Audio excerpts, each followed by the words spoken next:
고린도전서 25번째 복음에 합당한 행동이란 무엇인가 라는 제목으로 같이 말씀을 나누겠습니다. 바울이 고린도전서에서 논의하고 있는 가장 중요한 이야기 중에 하나는 문화적인 영향력과 복음에 합당한 삶을 구별하는 거예요. 즉 예수님을 믿었지만 여전히 세속 문화의 강력한 영향력을 받고 살고 있는 성도들에게 복음에 합당한 삶의 방식이 무엇인지를 알려주고 있다는 겁니다. 그동안 우리가 살펴본 문제들 중에 어떤 것들이 있었죠? 고린도의 문화를 그대로 차용해서 인간 지도자를 높이고 당파를 만들었던 일이 있었습니다. 또 뭐가 있었죠? 고린도의 음란한 문화를 아무런 문제 의식 없이 즐기기도 했어요. 당시 유행하던 철학을 따라서 금욕주의를 복음으로 착각하기도 했고 우상 제물을 먹으면서 권리와 자유를 마음껏 뽐내기도 했습니다. 중요한 것은 자신의 삶의 방식이 지금 자신들이 취하고 있는 바로 그 행동 방식이 문화적 영향력으로 인한 것임에도 불구하고 고린도 교인들은 그것이 복음에 합당한 삶이라고 착각을 했다는 것이죠. 심지어 그런 행동들이 그리스도께 죄를 범하는 짓이라는 것조차 깨닫지 못했어요. 고린도 교인들은 복음 그리고 문화를 구별하지 못했기 때문에 자신들의 삶이 복음에 합당하지 못하다는 것도 깨닫지 못했습니다. 그러므로 바울은 고린도 교인들이 취하고 있는 현재 삶의 방식이 세속 문화에 의한 것임을 고발하면서 복음에 합당한 삶이 무엇인지를 교훈하고 있어요. 이와 같은 고린도 전서의 교훈은 오늘날에 굉장히 적절합니다. 소위 복음주의라고 일컬어지는 느슨한 신앙주의는 현대 문화의 영향력을 강력히 받고 살아가는 그리스도인들을 자연스럽게 만들어내고 있습니다. 현대 사회는 개인의 자유와 권리를 강조하죠. 자유를 침해하고 자신의 권리를 훼손한다면 그것은 곧장 악한 일이라고 정죄합니다. 개인의 자유와 권리를 최대한 보장해주는 사회적인 분위기는 교회와 그리고 복음에도 큰 영향을 미쳤어요. 교회는 자유를 절제하라는 교훈 대신에 더 많은 권리를 주겠으니 예배당에 나오라고 꼬드겼고 그런 방식으로 교회에 나온 사람들은 자유와 권리를 희생해야 한다면 그것은 복음이 아니라고 생각했습니다. 한마디로 개인의 기질, 개인의 취향, 개인의 느낌을 전혀 희생하지 않고도 천국 복음을 얻을 수 있다고 생각한 거예요. 이와 같은 느슨한 신앙을 받아들이고 있는 성도들은 철저히 개인주의화된, 철저히 주관화된 생활 방식을 고수하면서 살고 있습니다. 예컨대 기분이 좋으면 행동을 합니다. 기분이 나쁘면 행동하지 않습니다. 마음이 편하면 행동합니다. 그러나 마음이 불편하면 행동하지 않습니다. 행동의 동기가 철저히 자기 자신에게 맞춰져 있는 것이죠. 다른 사람을 볼 것 없이 우리 자신을 한번 봅시다. 우리의 행동 방식, 우리의 삶의 방식 어떻습니까? 희생과 헌신이라는 단어가 어울리는 삶을 살고 있습니까? 절제와 포기라는 단어가 여러분 삶에 있습니까? 내뱉고 싶은 대로 내뱉고 놀고 싶은 대로 마음껏 놀고 누리고 싶은 대로 누리고 권리가 침해당하면 불같이 화를 내고 조금이라도 자기 영역에 위협을 당하면 상대를 증오하고 손해볼 짓은 절대 하지 않고 희생과 절제는 오로지 자신과 자기 가족의 유익을 위해서만 하고 있다면 우리 신앙은 단언컨대 복음과 상관이 없습니다. 복음이 취향을 뛰어넘을 수 없다면 복음에 합당한 삶이라는 것이 가능하겠습니까? 복음이 기질을 뛰어넘을 수 없다면 복음에 합당한 삶이라는 말 자체가 불가능합니다. 현재 우리의 삶은 세속 문화에 의해 만들어진 삶의 방식입니까? 아니면 복음에 합당한 방식입니까? 오늘 본문을 한번 봅시다. 바울은 이렇게 얘기합니다. 19절이에요. 같이 한번 읽어보죠. 19절. 자, 시작. 내가 모든 사람에게서 자유로우나 스스로 모든 사람에게 종이 된 것은 더 많은 사람을 얻고자 합니다.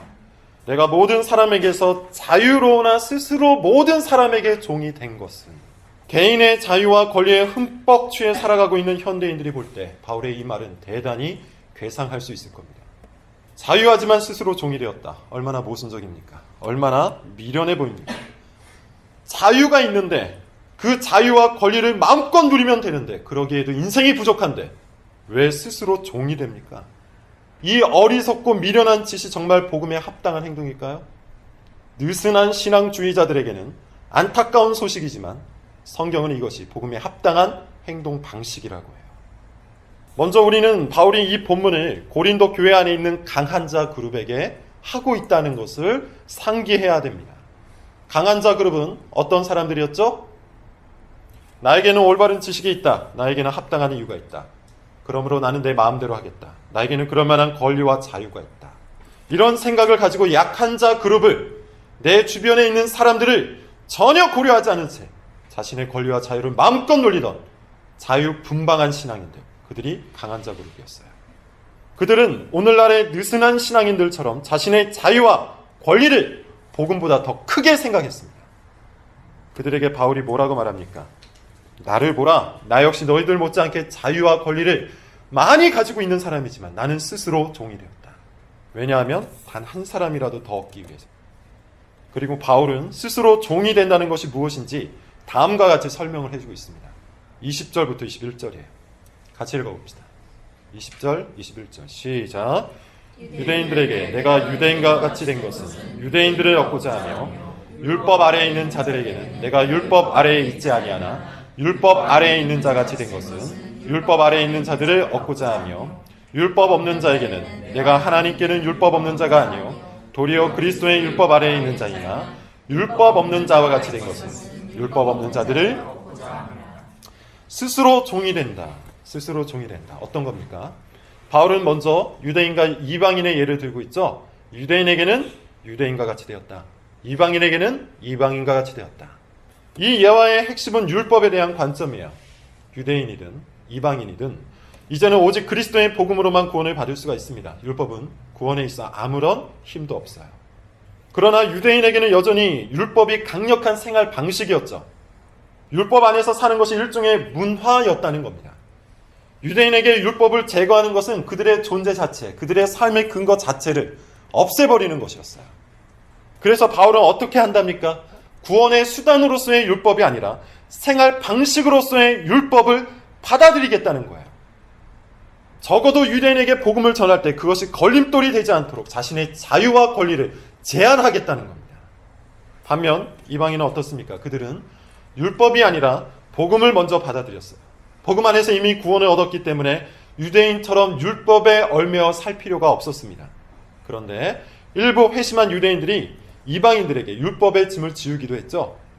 복음으로 구원을 받았지만 율법도 반드시 지켜야 한다. 그러나 바울은 달랐습니다. 유대인의 율법 문화를 들고 복음을 전하지 않았어요. 이방인과 동등한 눈높이에서 복음을 전했어요.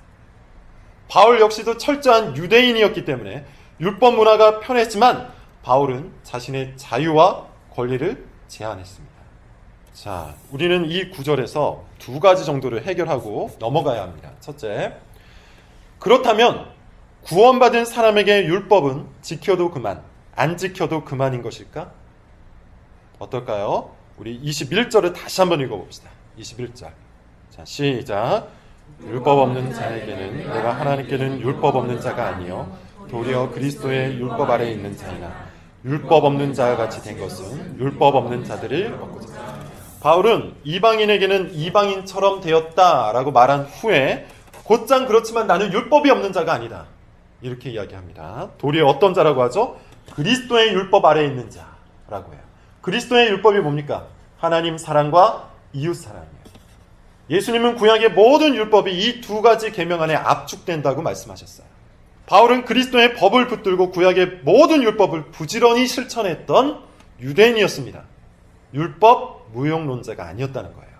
그렇다면 바울은 왜 이 구절에서 율법 없는 자에게 내가 율법 없는 자와 같이 되었다라고 말하는 걸까요? 우리는 본문이 속해 있는 이 단락 전체가 옳고 그름의 문제를 다루고 있는 단락이 아니라는 것을 먼저 알아야 돼요.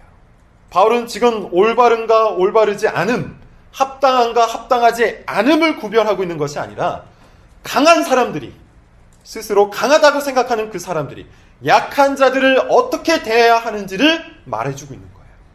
즉 바울은 예수 그리스도를 믿은 후에도 여전히 할례를 받고 여전히 의식법을 지키고 있는 유대인들이 옳다고 말하고 있는 것이 아닙니다.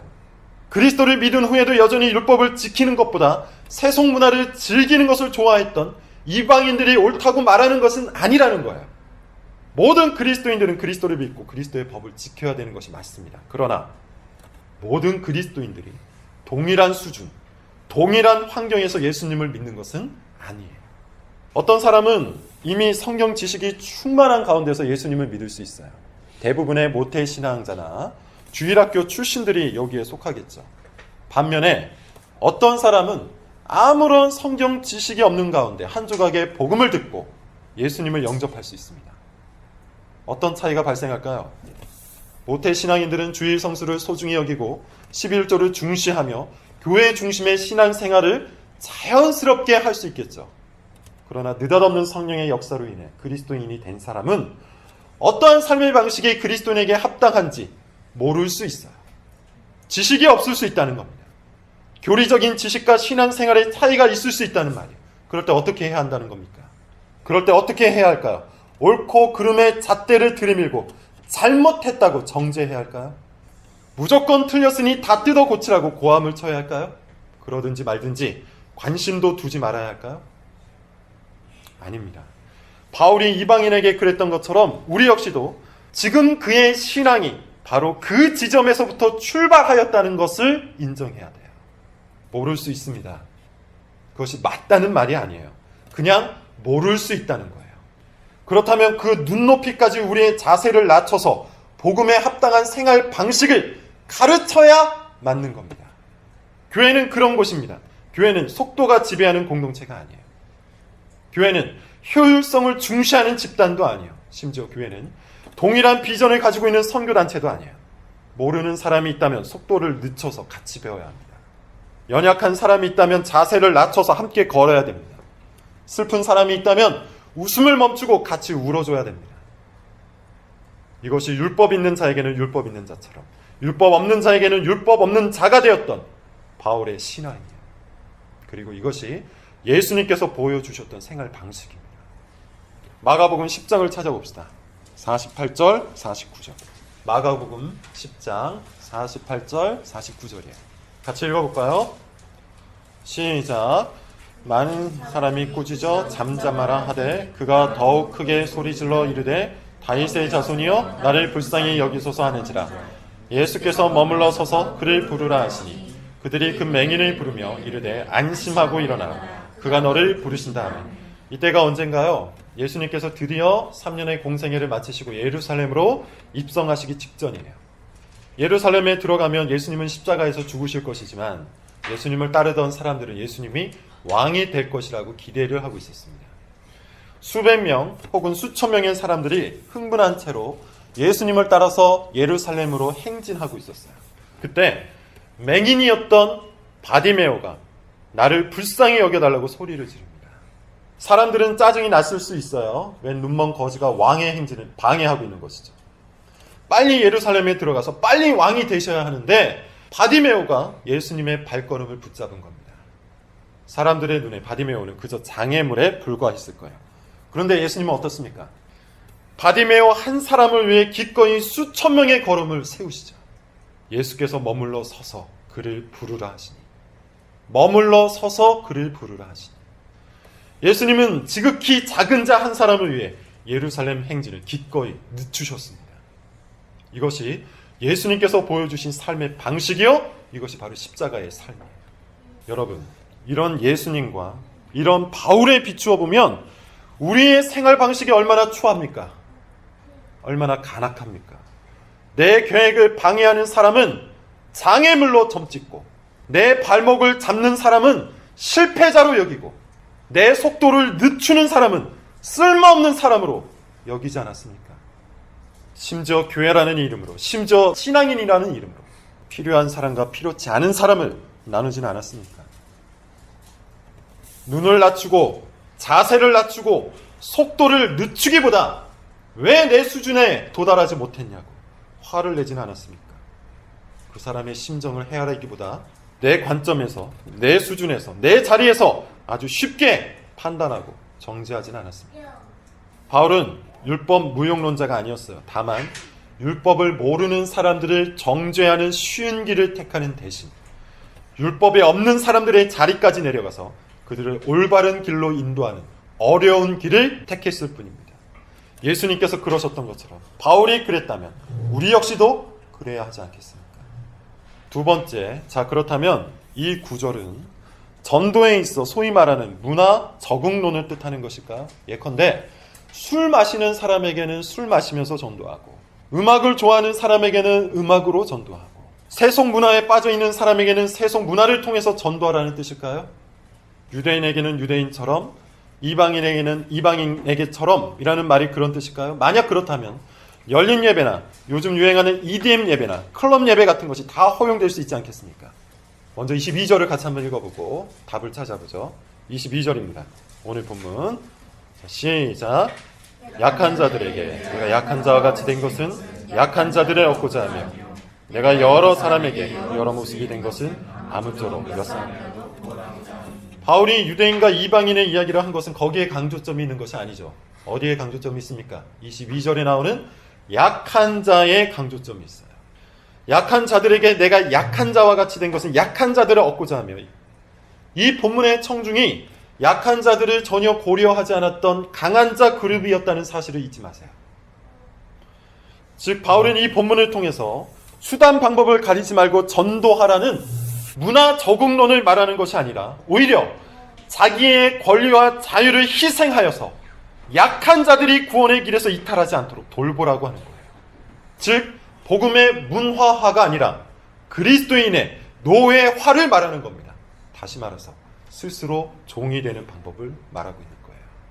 본문에서 바울이 계속해서 말하고 있는 사람을 얻으려 합니다. 구원을 하고자 합니다. 라는 이 문장은 넓은 의미의 구원을 뜻합니다.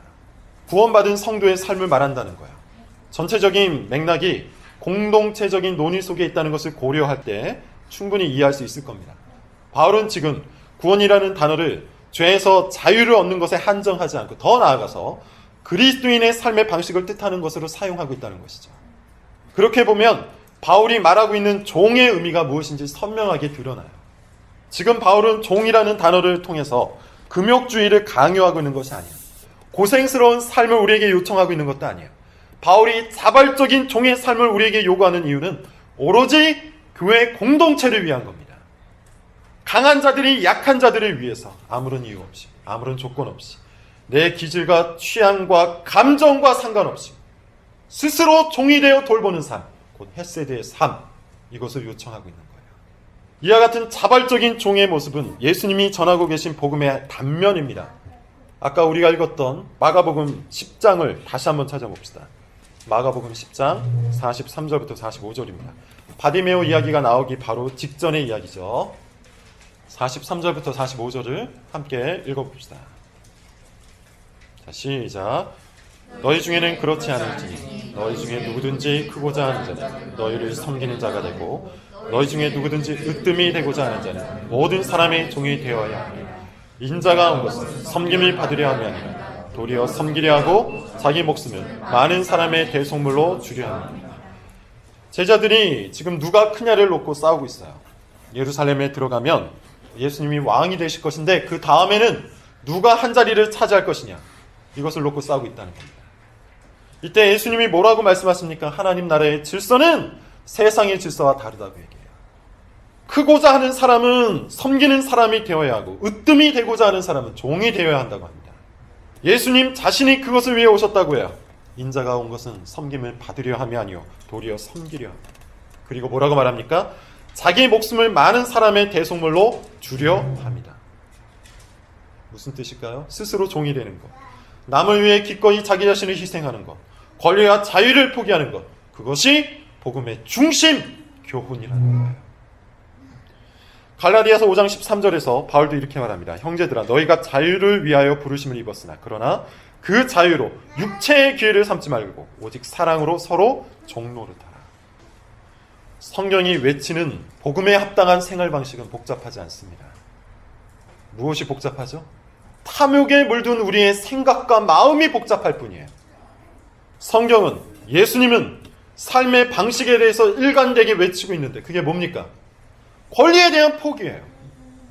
자유에 대한 제한이에요. 권리를 포기하고 자유를 제한해서 무엇을 이루라고 하는 겁니까? 나 자신의 성공과 만족과 쾌락과 성취를 이루라고 하고 있는 것이 아니죠. 약한 자들을 돌보고 가난한 자들을 섬기며 넘어진 자를 일으키라는 겁니다. 복음의 목적은 결코 자기 강화에 있지 않아요. 내가 얼마나 많이 하느냐, 내가 얼마나 성공하느냐, 내가 얼마나 대접받느냐, 내가 얼마나 그럴듯하냐. 복음은 이것을 위해 존재하지 않습니다. 나 자신의 크기나 탁월함에 몰두하지 않고 약한 자들을 위해 기꺼이 약한 자가 되는 것, 바로 거기에 복음의 단면이 있는 거예요. 그래서 바울은 이렇게 말하고 있습니다. 23절을 같이 읽어봅시다. 오늘 본문 고린도전서 9장 23절입니다. 자, 시작. 내가 복음을 위하여 모든 것을 행함은 복음에 참여하고자 사도로서의 권리를 포기하고 고린도 교회에게 생활비를 받지 않은 것, 유대인에게는 유대인처럼 이방인에게는 이방인처럼 약한 자에게는 약한 자처럼 되었던 것, 자기 자신을 주장하기보다 기꺼이 속도를 늦추고 자세를 낮추며 부당함을 껴안았던 것, 이 모든 것은 무엇을 위한 겁니까? 복음을 위한 겁니다. 더 정확히 말해서 복음에 참여하기 위해서요. 복음에 참여한다는 말은 복음을 완성한다는 뜻이 아닙니다. 복음에 부족한 부분이 있기 때문에 내가 나서서 그것을 완성하겠다는 뜻이 아니라 복음에 합당한 행동을 하겠다는 얘기예요. 복음 그 자체이신 그리스도의 삶을 본받겠다는 거예요. 종이 되어 우리를 섬기신 그리스도처럼 우리 역시도 종이 되어 그리스도를 섬기고 이웃을 섬기겠다는 겁니다. 그것이 복음에 참여하는 행동이에요. 그렇다면 복음에 참여하는 이 행동을 위해서 우리는 구체적으로 어떤 일을 해야 할까요? 바울은 어떤 일을 했습니까? 24절부터 25절을 한번 읽어봅시다. 자, 시작. 운동장에서 다름질하는 자들이 다 달릴지라도 오직 상을 받는 사람은 한 사람인 줄을 너희가 알지 못하느냐? 너희도 상을 받도록 이와 같이 다름질하라. 이기기를 다투는 자마다 모든 일에 절제하나 그들은 썩을 승리자에 관해 얻고자 하되. 바울은 두 가지 예화를 쓰고 있죠. 경기에 나선 달리기 선수 그리고 격투기 선수입니다. 이는 당시 고린도 근처에서 유행하던 이스미아 경기를 염두에 둔 예화인 것 같아요. 바울이 고린도전서를 쓸 때쯤 곧 AD 50년부터 55년 사이에 이스미아 경기가 2번 열렸다는 기록이 있어요. 고린도의 성도들은 바울이 어떤 의미로서 이 예화를 쓰고 있는지 잘 이해하고 있을 겁니다. 우리도 충분히 이해할 수 있어요. 오늘날에도 스포츠 선수들이 얼마나 철저히 자기 통제를 합니까? 가끔씩 올림픽 국가대표 선수들의 훈련 장면을 다큐멘터리 같은 걸로 보면 얼마나 대단합니까? 먹는 거 먹지 않고, 자는 거 자지 않고, 노는 거 놀지 않고, 만날 사람 만나지 않으면서 모든 것을 절제하고 통제하면서 오로지 한 가지 결과를 바라보죠. 그게 뭡니까? 올림픽 금메달이에요. 그렇다면 우리는 어떻습니까? 우리는 이와 같은 썩을 승리자의 관이 아니라 이 생에서 없어져 버릴 금메달이 아니라 썩지 아니할 면류관을 향해 달려가고 있는 믿음의 경주자인 우리는 과연 어떻게 살고 있습니까? 우리가 노리고 있는 메달은 금메달 정도가 아니지 않습니까? 저 영원한 천국의 보상 아닙니까? 그런데 되는 대로 살 수 있나요?